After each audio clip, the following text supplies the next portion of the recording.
Hey there, horror movie tea sippers.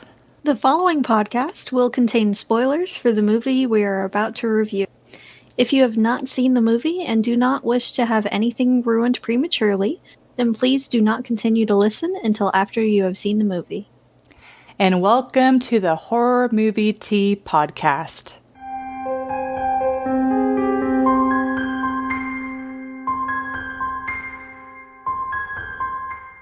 Today, we are covering Jeepers Creepers, which it's a 90s classic, but I don't know if you would call it... It's not a 90s classic. It came out in 2001. Okay. So a millennial classic? I don't know what you call it. Because it's not, like, it's definitely one of the horror movies that comes up, but it's not, like, one of the horror movies. Yeah. But anyways... I don't know. I kind of put it up there with, like, Nightmare on Elm Street and Friday the 13th, and it has that same kind of vibe, but it's a bit more updated. See, for me, it's not, like, quite on par with them, but I can... No, it's a little lower on the rungs, but it's still... It gives off that same vibe to me. Yeah. Your classic horror movie type of... A little bit. Yeah. It's very straightforward, like it's... We'll get into that later. Go ahead. Sorry. And before we get into tea, I have a funny story to tell. So initially, we're like... Because we were thinking of doing Jeepers Creepers during Halloween month, but we're like, it's just not one of the Halloween classics, and we really wanted to stress, like, all of the good Halloween movies that month. So we're like, hey, Jeepers Creepers, it's, like, in the fall while we're watching the movie, and we're like, crap, this happened during spring break. We're like, oh, well. So, but it still seems like a fall movie. Vibe. Yeah. Maybe it's because it's like a dark He feeling. seems almost scarecrow-like. Yeah. And he appears in front of a scarecrow. Yeah. And normally, when do you see scarecrows more? Yeah, in fall. Around fall. Yeah. So, I mean, it has more of a fall feel to it than spring feel. Yeah, like if they never mentioned fall break, I would not have, or spring break, I would not have pictured it being in the spring. For every 23rd spring. Yeah. But anyways, so just a funny explanation I thought was funny. But for tea, I have a new mug, and it's the first time I am showing this to Jess. But the tea I'm drinking is Thai boba tea, and so delicious. And it's with almond milk, because I don't want to destroy my system. But look at this cute little coffee mug. Oh my goodness. It's adorable. I'm like, every time I'm drinking this mug or a mug, it's because I'm tired and I need caffeine. So it's like, it's the perfect personification of me. Well, it would also fit if you had like chamomile in it. You were sleepy. Yeah. It's funny because I have a super thin straw for this, and if I suck or have the straw too much at the bottom whenever I go to drink, I'm changing my words. Don't look at me like that. Some of the boba will stick to the bottom of the straw. I'm just like, get off. So, it's gonna be one of those podcasts. I'm episodes. hungry. I'm tired. Let's get moving. I've got orange spicy from Bigelow over here. It's too hot to drink at the moment. Yeah, very fall-like. It is. So, Jeepers Creepers. Yes. The quick summary is there's this creature that comes out every 23rd spring to feast on flesh of the frightened. And organs. And bones. Yes. Pretty much anything that the creature needs to replace in its body, it eats, and it magically replenishes it. It's magically delicious. I kind of wish that worked in real life, but, whatever. So, you want to eat someone's eyeballs? Well, no. And ears? No. That would be gross. Well, it depends. Like, if I could have it chopped up in a stew, like, if I couldn't tell it was an ear... But anyway... And you call me the demented one? I'm just if you could live practically infinitely and all you had to do was eat different body parts, I mean, that's kind of a fair trade in my I book. want to watch you eat a uterus. Go for it. Uh-huh. I'm good. I don't need another uterus. I can just get a hysterectomy or something and call it good. But anyways, Mean. So I forgot why is because it's a brother and sister that's traveling, but I never completely understood why they were traveling. It's supposed to be in Paris, Texas, right? No. Oh. No, that was my comment. It looks like outside of Paris, Texas. No. I forget which state they were in. Honestly, there was a couple of different counties they were driving through, but it doesn't really matter. It's just a rural area. Yeah, think like Kansas, Nebraska, Oklahoma, and you've got there. it. Yeah. Middle of nowhere. Not really many phones or houses nearby to call for help, anything like that. They were driving from their university to home for spring break. Okay, they mentioned it like 3 times, woman. I was kind of distracted with this movie. I'm sorry. It's like I was watching it, but my brain was also like, you need to do all of these other things. But anyways.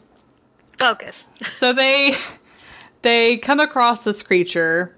First, it's like driving a van, and it's nearly running them across the road. And it's essentially the whole movie is them like figuring out that it's not just a man, it's a creature, and they like meet different townspeople. I don't know, it's a pretty straightforward, uncomplicated movie. It's just, you just need to know the premise of it, and that's pretty much it. Creature likes the scent of something in their fear. Yeah. So it can tell who it wants to eat different body parts from by the scent of their fear. So it freaks him out by trying to run him off the road. And then if he likes what he smells, then he continues to hunt them until he gets them. Yeah. Yep. That's all you People get in the way. They die. He's eating along the way. Yeah. Appetizers to the main course. Yeah. Yep. So, off to entertainment. Do you have an idea on what you'd rate it? Because I need to kind of think about it. It's kind of hard for me to rate it, honestly. Yeah. There is the nostalgia factor, but there's also, like, I watched it fairly young. Like, it came out in 2001, and I watched it soon after it came out, I'm pretty sure. So I was, like, 12, 13 when I saw this movie, and it messed me up as a kid.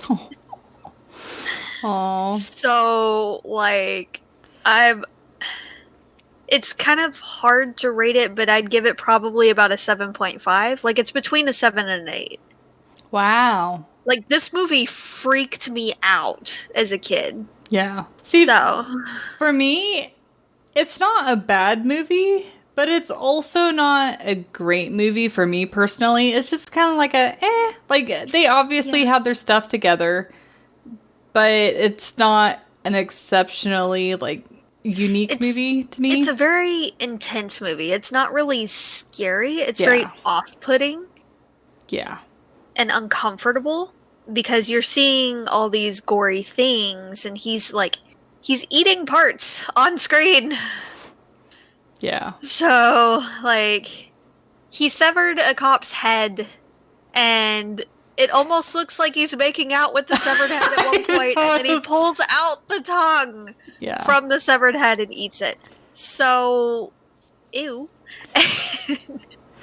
So, I think this is one of the first really, truly gory movies that I saw. Yeah, I could imagine that would be traumatizing apart from then. Nightmare on Elm Street. So I would probably give this movie a 7. Just because it's definitely, like I've said in previous podcasts, like an 8 for me is a go-to movie. But a 7, it's like, it's a good movie, but it's not a movie that I would automatically gravitate toward. It's like, if I can't watch any of my 8s, and then next is my 7 stack, then yeah, I'd be okay watching it. Yeah. So when this movie was on cable, when I had cable, we don't. Here, we have other things instead, different streaming services. But when it was available, when I saw it on, I would watch it. I wouldn't like actively seek it out, but if I saw it on, I was watching it. Yeah, like this movie, I wish, it's so frustrating because like it's a good movie because it's pretty well put together and the pacing is pretty good, but I also can't put my finger on exactly what is not quite hitting the mark for me. I mean, there's a few inconsistencies in the movie, I think. I think part of your issue was you saw the second one first. Yeah, but even the second one, I mean, it's probably with my nostalgia glasses, but I do enjoy the second movie a little bit better. But it's still not my go-to movie. Like, the Jeepers Creepers series in general, I'm just kind of like, eh. Yeah. But maybe it's because I'm not really a big creature feature type of person. Like, That's, you know, I'm not like and a really it does have fan a lot of gore, and I know you're not a huge fan of like really gory movies. Yeah, though to be fair, the gore in this movie doesn't really bother me. I think it's because it's so fake that my brain's automatically like, it's fine. Like, you don't need to worry about this. But just like with zombie movies, like whether or not the zombie movie is gory, even though I don't really like super gory movies, it's just the fact that zombies are just kind of like, eh. But so I think that's probably why I can't place my finger on it, because it's just my pure like opinion and preferences versus like the actual integrity of the movie itself. And that's fine. I do like that in this movie they have recurring themes in there. Like, he is actively searching for only specific people. Mm-hmm. There are some people that he smells and leaves alone. They're not good enough for him. Ooh, can we talk about how freaky he is on how he goes up to them and like it's like a creature feature stalker version. Yeah. Yeah. It's pretty bad. Like, he'll actually like grab people and sniff them.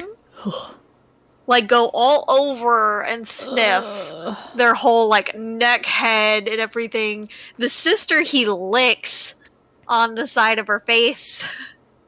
And then decides, nah, and tosses her aside across the room. Yeah, I mean... It's like this movie is more intense and uncomfortable than scary. It is, and a lot of horror movies are like that. There's a select few lately for us that are truly scary. I don't know if we're just jaded from seeing so many. I think it is. Because I remember whenever I first started watching scary movies as a kid, or, well, as a teenager, like, almost every single one, I was just like, like, I can't do it. But now I'm just like, next. Or we laugh through most of it. Yeah, like... Honestly, there's a few times in this movie where I know that they were trying to be serious, but I was just laughing. Like I guess the psychic lady, when she was like, Jeepers, creepers, where'd you get those peepers? It's like the way that she is saying it, it's like she's obviously like scared and trying to be serious about it, but I'm just like, you can't make that song scary. I'm sorry. Well, I mean, it is unsettling when you hear it during certain scenes. Because you know he's coming. Or he's, like, stitching body parts together to put on his wall. So, those are off-putting and all, but the way she comes across, you can't make that unsettling, sweetie. I know, she almost, like, dances to it, too. Like, the way she just motions. And can we talk about the ending song in the credits? It just makes you want to smile and dance. Cause I don't know if it was used to lighten the audience's mood or what, but it's not unsettling. It's kind of funny to listen to. It's about the boogeyman. And it's just, it was great. It's just like an Insidious where they're like tiptoe through the tulips. It's like, I'm sorry, adding silly songs just makes it silly. It doesn't make it creepy. And I mean, I'm sorry, but old songs like that are not inherently creepy. Stop trying to make them inherently creepy. Just because they're old, it doesn't work. Yeah. So, but they also do use that song all throughout the movie to signal to you that he is coming, or he's there. Yeah. Bad things are coming. Yeah, they do. Cool. Yeah, and they do the intense moments pretty well. Like whenever he's following them in the truck and like runs them off the road. Like that definitely had my heart pumping, even though I knew that they were going to make it through that scene. Yeah. So, but yeah, I don't really. I mean, they knew what they were doing. It was pretty well put together. Just pitfalls here and there with your normal movie. Nothing sticks out necessarily. Yeah, most of it all is just the realism.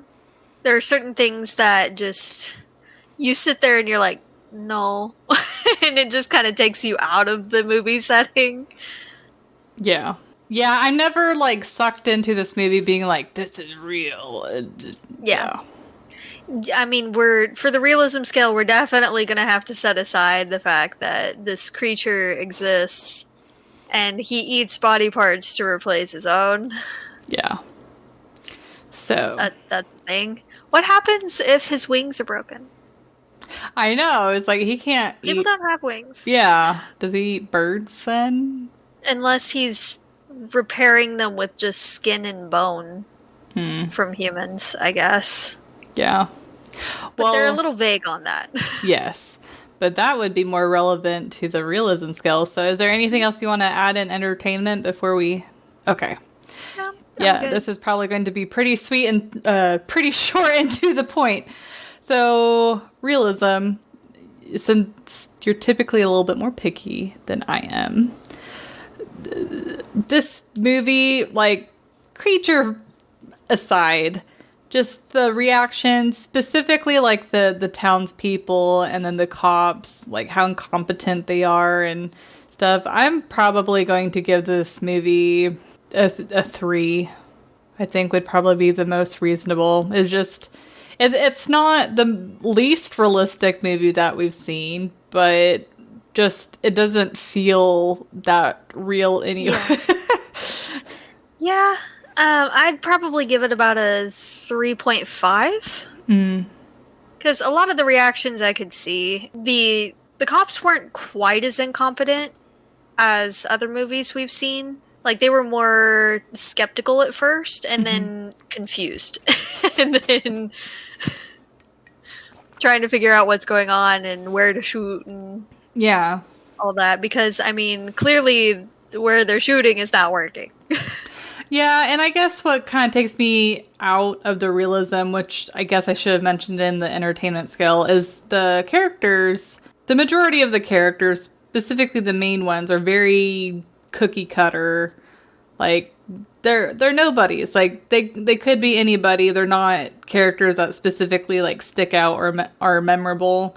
And I think because they don't really have anything unique necessarily, that it kind of, like, the conversations that he has with his sister and stuff just doesn't seem to be very generic.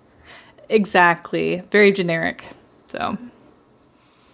And I think that was more meant to make it feel like you could be one of them. Maybe. Like they're a bit more relatable. That's true.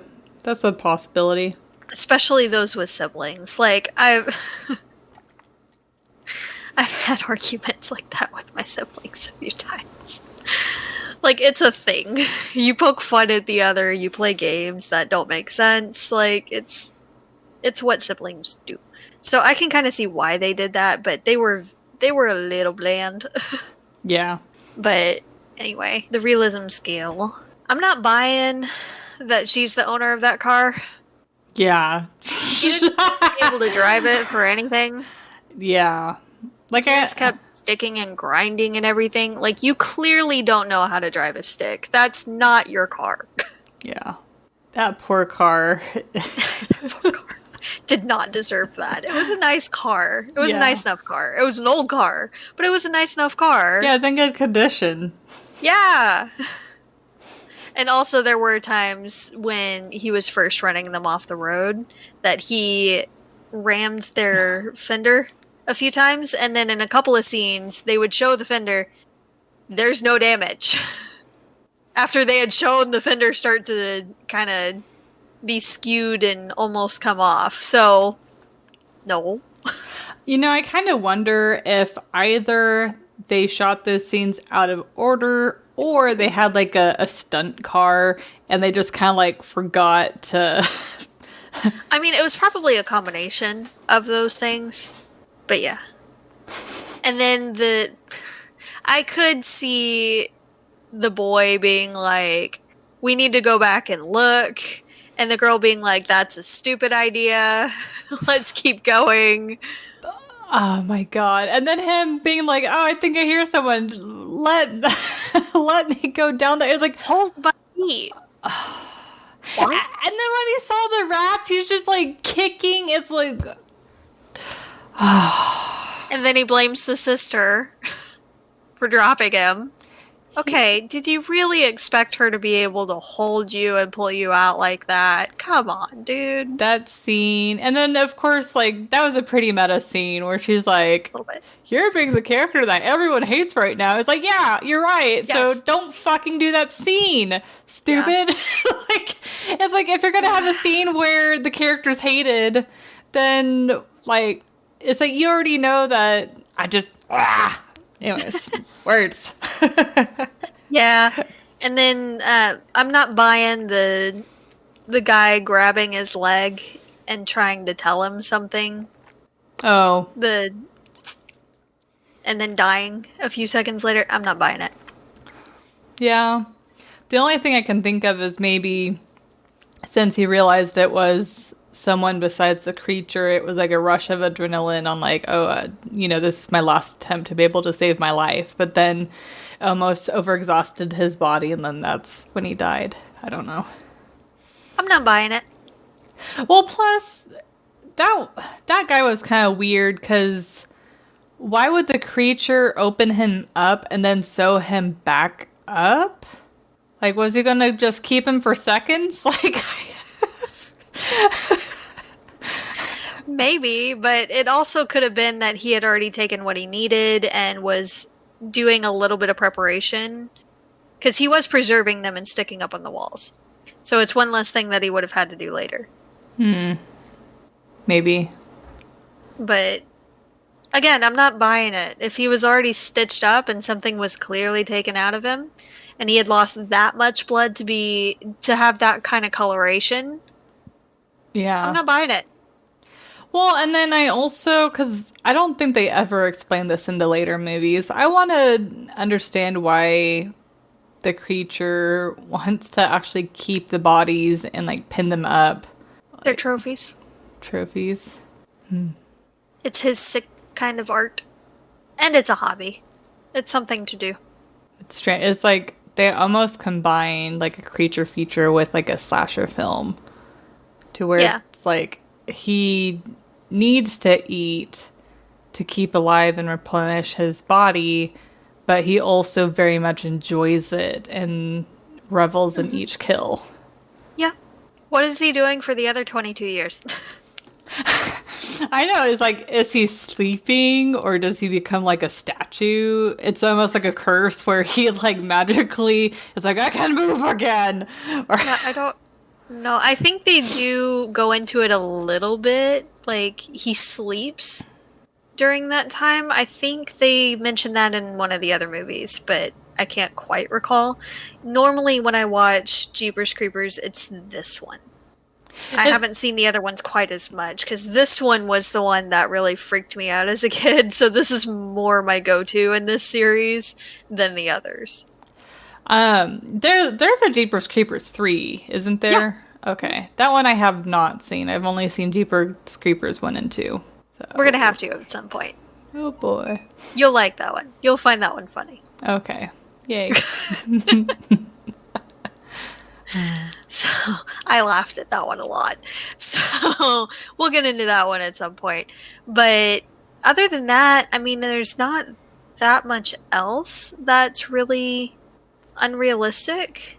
Yeah, they seem to think through the creature pretty well. There's a few things that are a little confusing, like whenever I was mentioning, like, why would he keep the bodies when he's killing them? But it's like it's stuff that can be explained away through theory, to enough to satisfy, I think. Yeah. But how would you deal with the creature? You heard some of my thoughts in the movie, but how would you deal with the creature? Oh yeah, I can't wait for you to explain what you would do, because so I get creative with my demented shit. All right. Yeah. See, I won't give too much of what you would do away. I'll just kind of stick to what I would do.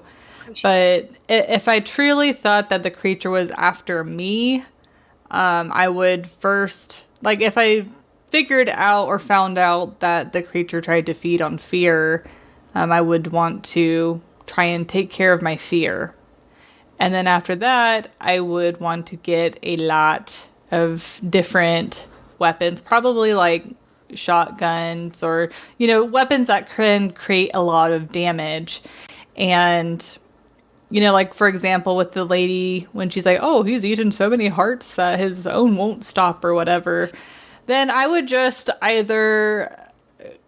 Because I would assume that he would work like a human being and be like, oh, well, if your brain's not working, then your heart really can't work either. And I would probably shoot him a lot in the head. And just to be sure, I'd also shoot him a lot in the chest. And if I did that with a shotgun, there wouldn't really be much left of him. So I would essentially pulverize him until I thought that he wouldn't be able to recover extremely quickly, if at all. And then, just to be on the safe side, I would then get the heck out of there and make sure that I was a very safe distance. I wouldn't have to worry about being caught up to. But what would you do? So, with the different movies, and I know part of this goes into the other movies and all, but running doesn't really work for this guy, especially since he can fly. So, like, distance is a problem. Like, you're not going to be safe. He's going to be able to find you, period. So, I liked the sister and the brother's train of thought when they were running him over repeatedly. But they stopped way too soon. And they didn't continue to do the thing. Also, if it can bleed, it can die. Like, it's just a matter of finding the right method. So you just have to go looking for the thing that'll kill him. So, like the lady said, and like you said, if he's eaten so many hearts that his won't stop, supposedly. I'm sorry, he's eaten a certain number of hearts. So that number, theoretically, if you stab him or destroy the heart that many times, it'll stop eventually. Mm-hmm. It might take a bit, but it would stop eventually. Also, it's going to be very, very difficult to keep healing when he's in different pieces. And the pieces are apart from each other. Yeah. Also, has anyone tried fire? Or explosives? Or thermite? Or... Yeah, because if he needs to like that, eat parts to regenerate, just make it so he can't eat. Yeah. And so he can't regenerate. Rip out the jaw, because it's going to be a little difficult to chew or to get the pieces off of the people if he has no jaw with which to eat it. Just keep finding different methods of dismemberment that'll work. Yeah. Like, it's kind of hard to put yourself back together when you don't have a head. Yeah. I just feel like they didn't try hard enough, honestly. Like, Yeah. the bullets were not really working. And that old lady with the ridiculous, obscene number of cats did have a shotgun, and that clearly wasn't doing much. So you would need something a lot stronger, I feel like, to slow him down or put him down long enough to dismember him. Yeah. But I feel like dismemberment would be one of the biggest things. And then keep the parts separate, and then go searching for different methods of destroying the actual pieces. Yeah. Of which there are many methods. Has anyone tried lye? Acid? Anything of the sort. I know in one of the other movies he's captured and the person watches him for the 22 years and is waiting until he wakes up just to make sure that he's really dead. In that time, sir, did you not try to make sure that he wasn't coming back? Though he might not have had the stomach for it. Yeah. It seems pretty reasonable that as long as you restrain him and pulverize the body enough, then you have a pretty good chance of just killing him off. See, you and me, I don't know when or how we're going to do this, but one day we need to just kind of create a creature, because we're both going to think of, oh, well, if we're in a horror movie, how would we destroy it? And then we'll keep figuring out counter ways, so that way that the creature is like very beefy and hard to destroy. We're gonna create a cryptid. We should do it. This is fine. Totally fine. So yeah, I don't really have anything more to say on this movie. It's very straightforward and all. It's hard to mess up with this kind of movie, honestly. There were some things that kind of take away from it, but on the whole, it's one to watch. Yeah. Like, I don't think a person is missing much if you don't see it, but if you enjoy horror movies, I think it's worth it. But I would love to know how you guys would defeat the creature. Like, what would your, like, top 3 methods, if you could only choose 3, would you do? Would you do our method, or are you going to be a little bit more creative? Show us your darkness. So, alright. So if you guys have any other suggestions as well for different movies that you want us to see, let us know, and we will watch and review them. We do have a bunch planned for next month.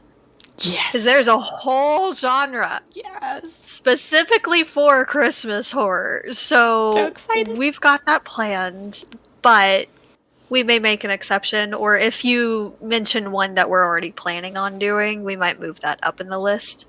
So just let us know if you guys have any suggestions. And until next time, guys, stay safe and stay spoopy. Bye, guys. Bye.